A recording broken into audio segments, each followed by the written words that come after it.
जय हिंद फ्रेंड्स। आज की वीडियो में हम जानेंगे, आज का जो हमारा टॉपिक है और इंडियन पॉलिटी। आप लोगों को हम इंडियन पॉलिटी का भाग 1 और भाग 2 बता दिए हैं। आज का हमारा जो टॉपिक है भाग 3। भाग 3 को हम 6 खंड में डिवाइड किए हैं। आपका पहला समानता का अधिकार है, दूसरा स्वतंत्रता का अधिकार है। पहला समानता का अधिकार दोस्तों जो 14 से लेकर 18 तक है। उसके बाद स्वतंत्रता का अधिकार आपका 19 से लेकर 22 तक है। शोषण के विरुद्ध अधिकार आपका 23 से 24 है। धार्मिक स्वतंत्रता का अधिकार आपका 24 से लेकर 28 तक है। 25 से 28 तक है। जो संस्कृति एवं शिक्षा संबंधी जो हमारा अधिकार है वो आपका 29 से 31 तक है। संवैधानिक उपचार का जो अधिकार हमारा है वो 32 से लेकर 35 तक है। तो जो समानता का अधिकार दोस्तों इसको हम बता दिए थे। अनुच्छेद 12 में आपका मौलिक अधिकार का परिभाषा है, ठीक है। अनुच्छेद 12 में आपका मौलिक अधिकार का परिभाषा। 13 में आपका हो गया अल्पीकरण, यानी अल्पीकरण मतलब ये होता है जो हम किसी का अल्पीकरण मतलब हमारा मौलिक अधिकार ऐसा नहीं है जिससे दूसरे को हानि पहुंचे। हमारा मौलिक अधिकार सीमित है इतना, ठीक है। अल्पीकरण का मतलब यही होता है। उसके बाद अनुच्छेद 14 में आप लोगों को बता दिए थे जो विधि के समक्ष जो समानता है, विधि के समक्ष समानता। अनुच्छेद 15 में आपका है दोस्तों, उसमें जाति, धर्म, लिंग, जन्म स्थान के साथ आप किसी के साथ भेदभाव नहीं कर सकते हैं। आपका अनुच्छेद 16 में आपका लोक नियोजन, सरकारी नौकरी में समानता। 17 में आपका अस्पृश्यता, छुआछूत आप किसी के साथ नहीं कर सकते हैं, ठीक है। उसके बाद अनुच्छेद जो 18 है उसमें है उपाधियों का अंत, ठीक है। उपाधियों का अंत हम पिछली क्लास जो बताए थे वो रिवाइज कर लिए अनुच्छेद 18 तक। उसके बाद अनुच्छेद आज 19 से देखेंगे हम। हमारा अनुच्छेद 19 जो इसको संविधान का रीढ़ कहते हैं। अनुच्छेद 19 को हम संविधान का रीढ़ कहते हैं। संविधान का रीढ़ जो कहते हैं, इसमें अनुच्छेद 19 में विभिन्न प्रकार की स्वतंत्रता है। इसमें हम एक एक करके देखते हैं। जो अनुच्छेद हमारा 1 है, अनुच्छेद 19 का 1, इसमें है अभिव्यक्ति की स्वतंत्रता। अभिव्यक्ति की स्वतंत्रता। और दोस्तों अभिव्यक्ति में हम किसी के साथ कुछ बोल सकते हैं, अपने विचार को एक्सप्लेन कर सकते हैं, खुद को एक्सप्लेन करते हैं, ठीक है। उसके बाद इसमें जो आपका अनुच्छेद 19 का जो 1 है, इसमें आपका RTI भी है, राइट टू इन्फॉर्मेशन। हम किसी से कोई सूचना मांग सकते हैं। पुतला फूंकने की स्वतंत्रता इसमें है, पुतला फूंकने की स्वतंत्रता। पुतला मतलब जो नेता हमको पसंद नहीं आता है उस नेता का हम लोग अक्सर पुतला फूंकते रहते हैं। जो पुतला फूंकने की स्वतंत्रता हो आपका अनुच्छेद 19 का 1 में है। उसके बाद झंडा लहराने की स्वतंत्रता इसी में है, झंडा लहराना ये स्वतंत्रता आपकी इसी में है। प्रेस की स्वतंत्रता ये भी इसी में है।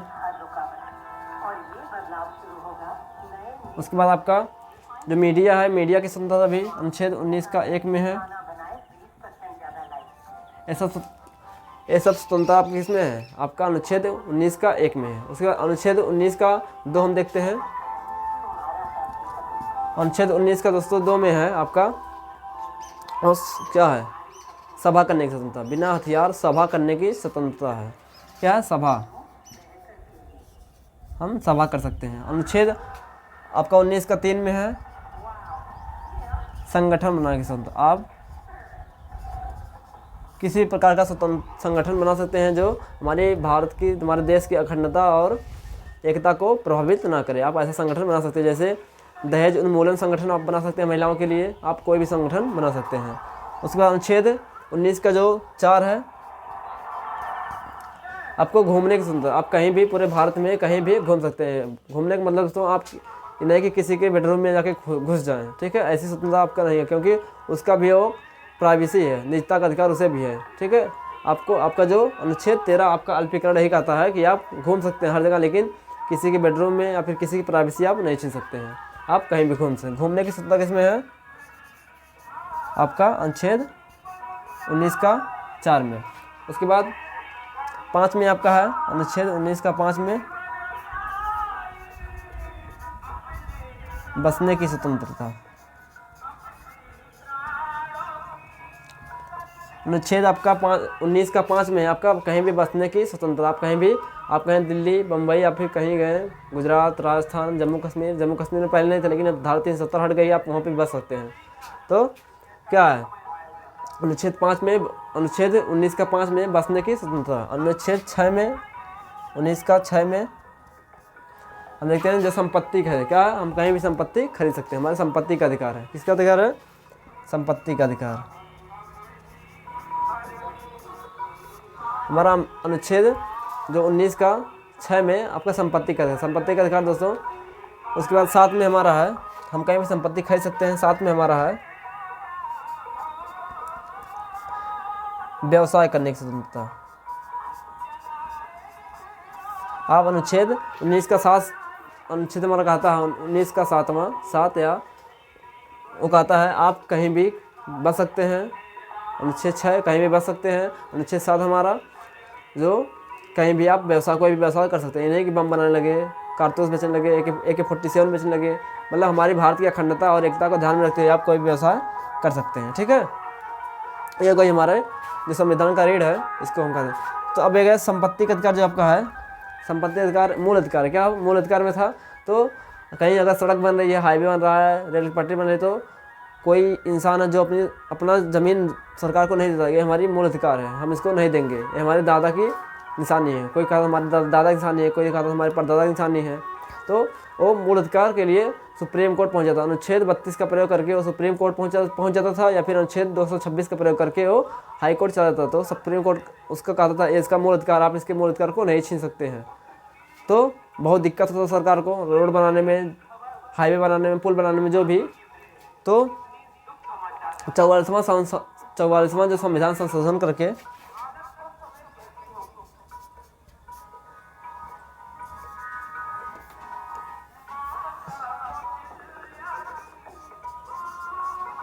44वां संविधान संशोधन करके इसको 1978 में मोरारजी देसाई ने इसको 44वां संविधान संशोधन के तहत 1978 में मोरारजी देसाई ने इसे मूल अधिकार से कानूनी अधिकार बना दिया। संपत्ति का अधिकार क्या हो गया? अब कानूनी अधिकार होगा, जिसको 300 के अनुच्छेद 300 के काम में जोड़ा गया है। अनुच्छेद 300 के काम में जोड़ा गया है कानूनी अधिकार को।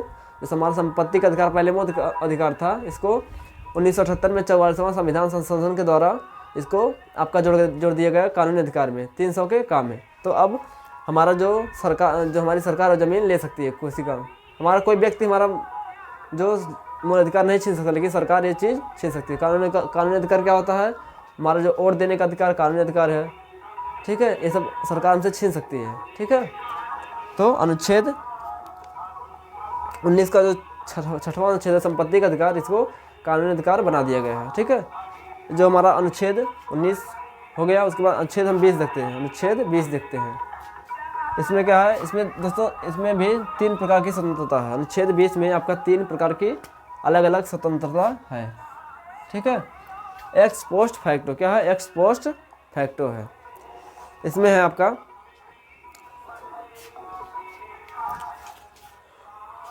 तो एक्स पोस्ट फैक्टो क्या होता है? एक्स पोस्ट फैक्टो अनुच्छेद 20 का जो 1 है उसमें है क्या? X post facto. इसमें है अगर जो किसी कोई व्यक्ति जो है, क्या है? कोई व्यक्ति आपका कोई कांड करता है या फिर कोई अपराध करता है, ठीक है, तो इसमें उस व्यक्ति को उस समय के हिसाब से उसको, जब उसने कोई अपराध किया उस समय के हिसाब से उसको सज़ा दी जाएगी। ठीक है, एक्स पोस्ट फैक्टो, अपराध के समय सजा। ठीक है, तो एक्स पोस्ट फैक्टो जो हमारा है 20 का एक आता है, जब किसी व्यक्ति ने अपराध किया है उसी समय उसी कानून के हिसाब से उसको सज़ा दी जाएगी। नहीं कि अगर कोई व्यक्ति चोरी कर लिया तो उसको इस टाइम में नॉर्मल 1.5-2 साल की सज़ा होती है, लेकिन अगर वही चले जाएंगे शेरशाह सूरी के काल में तो हाथ ही काट दिया जाता था। दोस्तों ऐसा नहीं है, क्योंकि इसमें है आपका संविधान के हिसाब से आपका अनुच्छेद 20 का क्या कहता है, यानी कि एक जो जब व्यक्ति ने अपराध किया है उस समय के कानून के हिसाब से उसको सज़ा दी जाएगी। ठीक है, उसके बाद हमारा जो है अगला है अनुच्छेद 20 का 2, वो है डबल जीवपार्टी। क्या है? डबल जीवपार्टी। ठीक है, डबल जीवपार्टी ये हमारा कहता है एक गलती क्या होगी? एक गलती की एक सज़ा। एक गलती की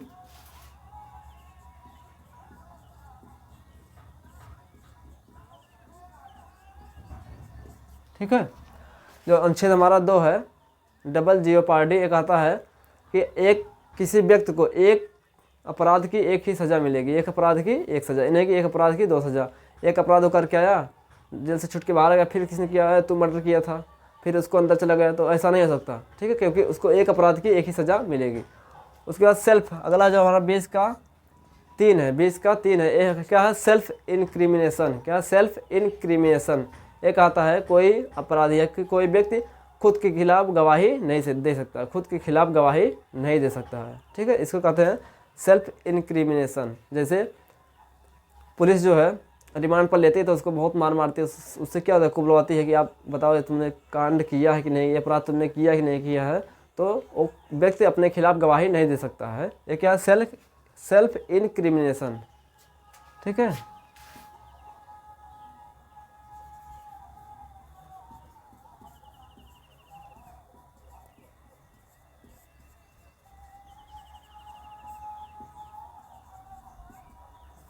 ठीक है, तो ये हमारा जो अनुच्छेद 20 था ये हो गया। 20 का 1 जो है एक्स पोस्ट फैक्टो, अपराध के समय के हिसाब से उसे अपराध के समय जो कानून था उसी के हिसाब से सज़ा मिलेगी।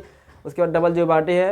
अनुच्छेद 20 का 2, इसमें कहा था एक अपराध की एक सज़ा। अनुच्छेद 3 जो अनुच्छेद 20 का 3 जो सेल्फ इनक्रिमिनेशन है, वो कहता है कोई अपराधी या कोई व्यक्ति खुद के खिलाफ कानून मतलब वो गवाही नहीं दे सकता है, ठीक है। ये हमारा अनुच्छेद 20 हो गया।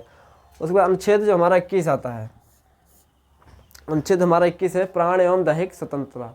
प्राण एवं दैहिक स्वतंत्रता है क्या, अनुच्छेद 20।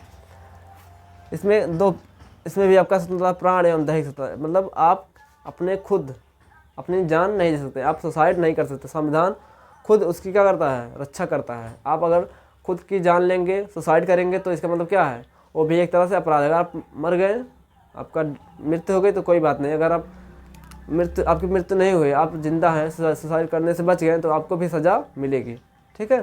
तो संविधान खुद कहता आप जियो, ठीक, क्या कहता आप खुद जियो, ठीक है। इसमें आपको स्वतंत्रता मिलती है, दोस्तों हम बताते हैं आपको।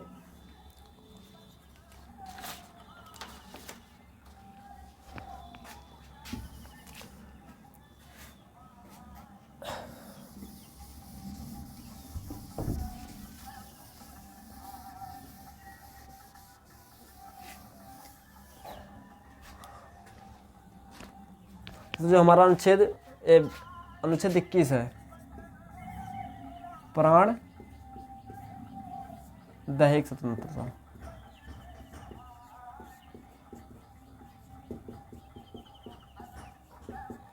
इसमें आपका है life and personal liberties. Life and personal liberties, इस मतलब आप खुद की सुसाइड नहीं कर, आप खुद का सुसाइड नहीं कर, या फिर किसी को आप सुसाइड के लिए मजबूर नहीं कर सकते हैं कि आप सुसाइड कर लो। आप किसी को मजबूर नहीं कर सकते हैं, किसी को प्रेशर, किसी को फोर्स नहीं करेंगे, ठीक है। ये आपका इसमें हो गया अनुच्छेद जो आपका 21 का काम है।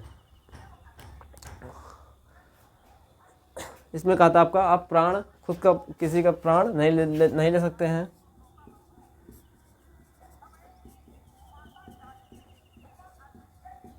उसके बाद कहा था हमारा पर्यावरण को आप क्या करते हैं, नुकसान नहीं पहुंचा सकते, क्योंकि आप पर्यावरण को नुकसान पहुंचाएंगे तो उससे क्या होगा, प्रदूषण होगा, उससे किसी न किसी की जान जा सकती है। प्रदूषण के कारण सांस लेगा इंसान तो किसी की जान उससे जा सकती है, पर्यावरण।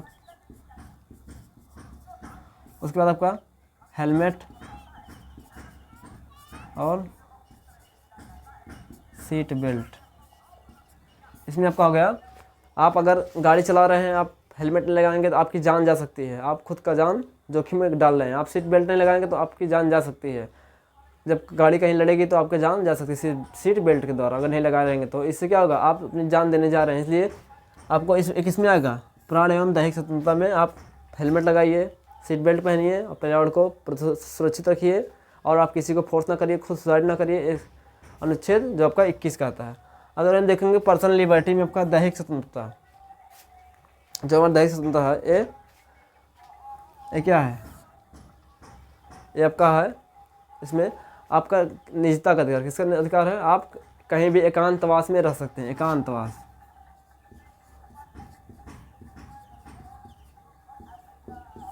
एकांतवास का अधिकार किसमें है, आपका अनुच्छेद 21 में, एकांतवास में रह सकते हैं। उसके बाद आप कहीं घूम सकते हैं, कहीं भी घूम फिर सकते हैं, घूमने की स्वतंत्रता,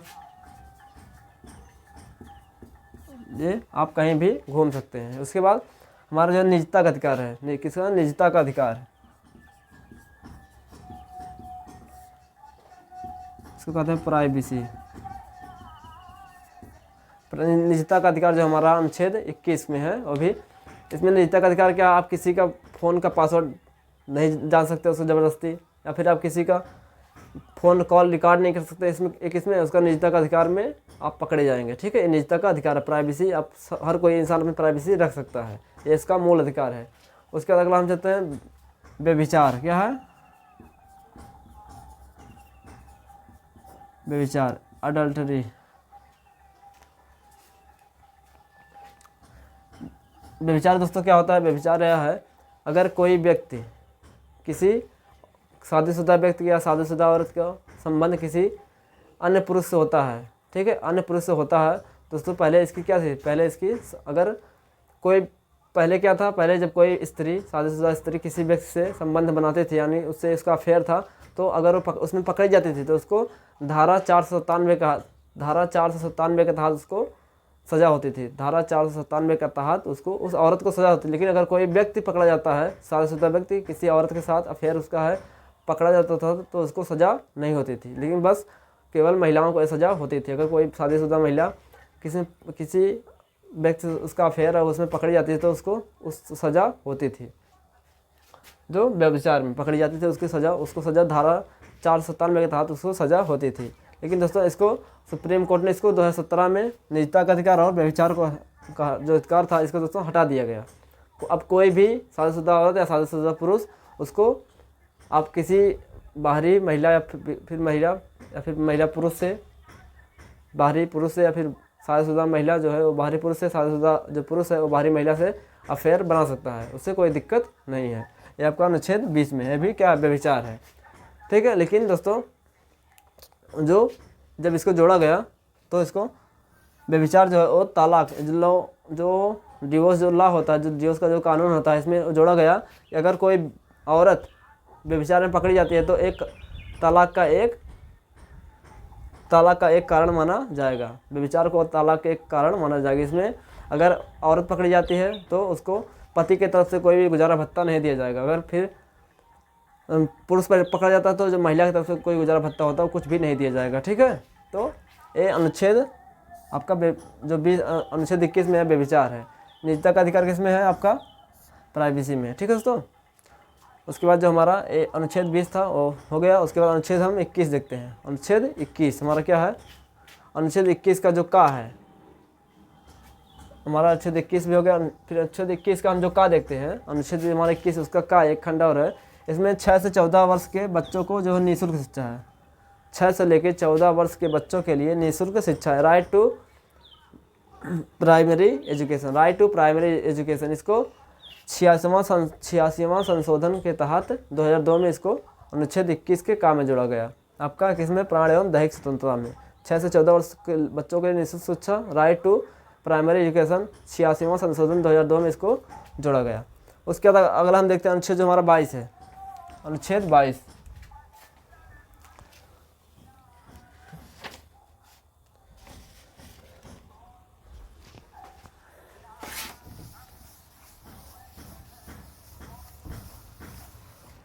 अनुच्छेद दोस्तों हमारा 22 का कहता है, इसमें दोस्तों अनुच्छेद 22 में हमारा, इसमें भी 3 गिरफ्तारी से क्या है?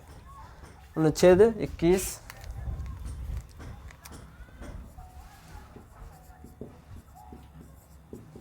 गिरफ्तारी से संरक्षण।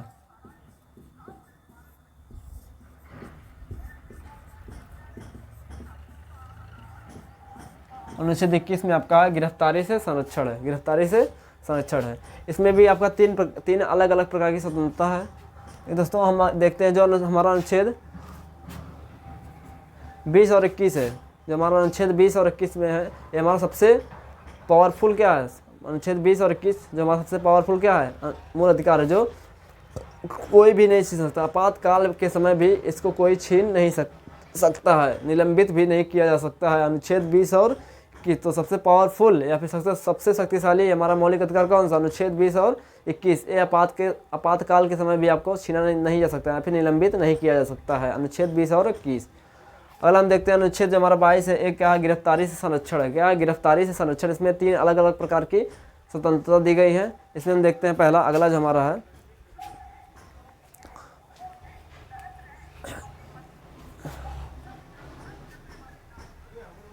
तो इसमें जो अनुच्छेद 22 का पहला है, एक आता है किसी गिरफ्तार करने वाले व्यक्ति को हम क्या दिखाना पड़ता है? गिरफ्तारी से पहले इसको वारंट दिखाना पड़ता है। गिरफ्तारी से पहले वारंट, गिरफ्तारी से पहले वारंट। जब पुलिस किसी को गिरफ्तार करने आती है तो क्या दिखाती है? वारंट दिखाती है कि आपके खिलाफ वारंट जारी हुआ है। तो आप गिरफ्तारी से पहले वारंट दिखाना जरूरी होता है। अगर हम ऐसे देखें नॉर्मल केस में तो पुलिस वैसे उठा ले जाती है, लेकिन अगर कोई केस है तो आपको गिरफ्तारी से पहले आपको वारंट दिखाना पड़ेगा। उसके बाद का है अनुच्छेद 22 का 2। अनुच्छेद 22 का 2 कहता है गिरफ्तार किए हुए व्यक्ति को 24 घंटे अंदर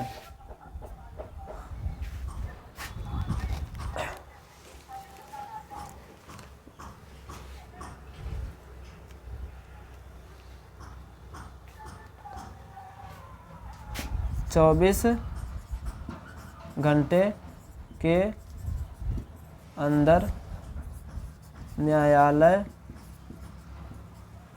में सशरीर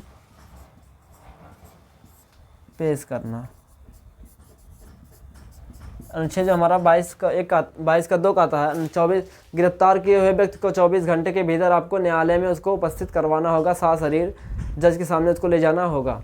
उसमें अवकाश का दिन या फिर जो गाड़ी में आने जाने का समय लगता है या फिर अवकाश का दिन कोई होगा तो इसमें काउंट नहीं किया जाएगा। 24 घंटे के अंदर उसमें 24 घंटे में वो अवकाश का दिन या फिर गाड़ी में जो आने जाने का जो टाइम लगता है न्यायालय के पास वो उसमें काउंट नहीं किया जाएगा। उसके बाद अगला हमारा अनुच्छेद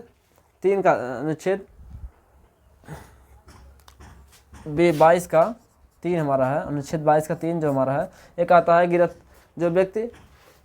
गिरफ्तार व्यक्ति को खुद के मनपसंद वकील रखने की स्वतंत्रता है। गिरफ्तार मनपसंद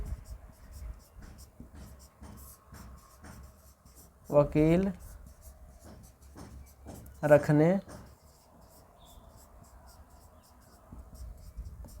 स्वतंत्रता। इसमें जिस व्यक्ति को पुलिस ने गिरफ्तार किया वह व्यक्ति खुद के पसंद के हिसाब से खुद से कोई भी वकील वहाँ रख सकता है, कोई भी वकील रख सकता है।